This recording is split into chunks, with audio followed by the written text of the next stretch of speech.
இந்த மாதிரி ஒரு ஸ்மால் ஒரு மூவி வெளியில் வந்தால் மட்டும்தான் நம்ம மாதிரி சின்ன சின்ன ஆர்டிஸ்ட் எல்லாமே வெளியே தெரிஞ்சிடும். எல்லாரும் புதிய ஆர்டிஸ்ட்டு எல்லாம். ஸோ எல்லோரும் ரொம்ப சப்போர்ட் பண்ணணும். Thank you so much. தேங்க்யூ டான் அவர்களுக்கும் படத்துடைய ப்ரொடியூசர் ராஜநாயகம் அவர்கள் இப்போ நடைபோற்றி மரியாதை செலுத்துவார்கள்.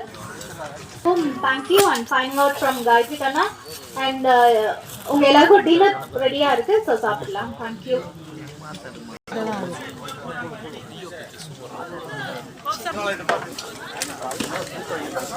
Eh, mo que ya.